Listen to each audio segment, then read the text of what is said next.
certain qu'il faut se rendre dans les mangroves pour voir les ruches récemment installées avant la montée de l'eau. Et c'est sur la demande de l'association Agir de Joal Fadiout, située à 118 km de Dakar. Mais avant cela, il faut tout un arsenal de déguisements pour éviter les piqûres d'abeilles. Peu avant le début de la visite, nous avons assisté à l'arrivée de nouvelles colonies d'abeilles. Là, on vient d'assister à une colonie qui est venue pour vraiment occuper la ruche. Vous voyez comment ça s'est fait. La colonie est venue. Elle est venue lorsqu'elle est venue. Avant de venir, quand même, il y avait des abeilles. Karim était là parce qu'il a vu quelques abeilles à l'intérieur de la ruche. Et juste au moment de partir, les abeilles sont venues.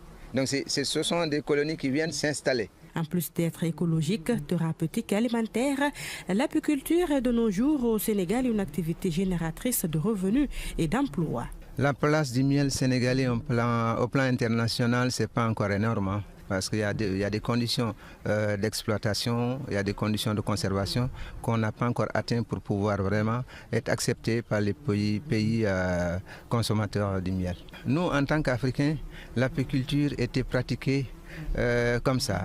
C'est les retraités, c'est les vieux qui faisaient l'apiculture et ils le faisaient traditionnellement. Et actuellement, l'apiculture, c'est un métier. Il faut qu'il y ait beaucoup de compétences, il faut former les jeunes, il faut vraiment faire que les jeunes s'intéressent à cette filière pour vraiment booster encore l'apiculture. C'est ce qu'a compris l'association Agir de Joal Fadiout. Actuellement, on a une quarantaine de riches. Il y a le professeur Lee qui m'a beaucoup motivé, qui m'a beaucoup parlé de l'importance du miel et tout ce qui tourne autour des abeilles.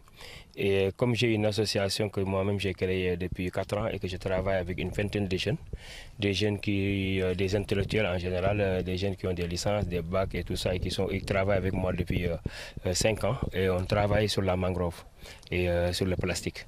Donc on s'est dit que pourquoi pas avec le miel. Des gens, quand j'ai fait le calcul de 500 riches, et que chaque riche me donne minimum 18 kilos. Et quand je le revends à 15 000, ça me fait 135 millions pour 5 à 6 mois. Et quand je dors la nuit, quand je pense à ces 135 millions, ça me motive et à aller avoir le maximum de riches. Par contre, je suis aussi motivé par rapport aux jeunes. Je veux que dans mon équipe, il y ait au moins 5 à 10 apiculteurs, qui leur métier sera des apiculteurs. De plus en plus de jeunes s'intéressent à la pratique d'apiculture. On avait beaucoup de projets avant, mais on s'est dit qu'il faut que l'association puisse avoir des revenus, alors qu'on s'est dit qu'avec l'apiculture, on peut s'en sortir et avoir des fonds pour nous. Les initiatives en faveur du développement de l'apiculture se multiplient, ce qui devrait permettre au Sénégal de rattraper son retard en matière de commerce du miel.